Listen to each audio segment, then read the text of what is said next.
Yo! What's up mga idol? So ngayon, panibagong tatuan at panibagong kagwapuhan na naman tayo mga idols, no? So grabe, napakatagal ng ating tattoo mga idol. So napakatumal talaga ng tattoo ngayon mga idol. Kaya yon, so buti na lang nakaisa tayo, no? So syempre, shout out nga pala sa ating client na si Boss Idol G Morski, no? Napakagandang pangalan, no, G Morski. So yon, yung design nga pala niya mga idol is Jesus Christ to mga idol. So syempre request na yan mga idol, kaya gagawin natin yan. So gusto ko sanang ibahin pero yun nga, yan yung gusto niya kasi nagagandahan siya dyan. Pero maganda naman talaga mga idol, kaya nga ginawa natin, di ba?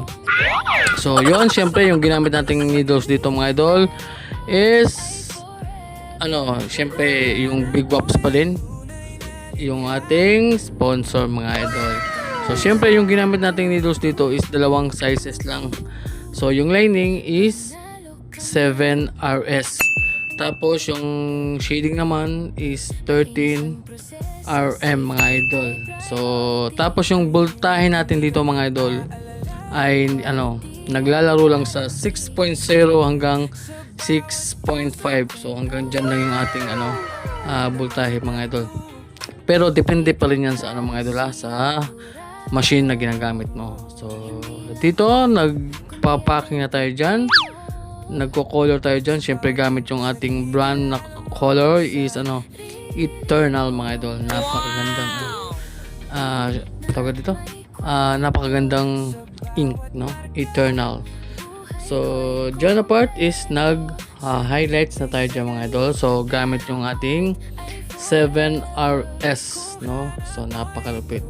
So yun, no? Tapos na pala tayo dito mga idol. So yun si Boss Idol G Morski, no? Napakalupit ng pangalan. So ito na yung aming final result mga idol. So pagkatapos ng 3 hours of pain mga idol, so ito na yung aming final result. So napakasimple lang mga idol, pero napaka hirap gawin, napakahirap. So yun mga idol, at nagustuhan niya ng ating Boss Idol, kaya sabi niya babalik pa daw siya para magpatato ulit. So maraming salamat sa tiwala, Boss Idol G Morski. So yun lang mga idol, at yun lang. Wag nang magdalawang isip pa sa Damaso Tattoo, likay panalo talaga.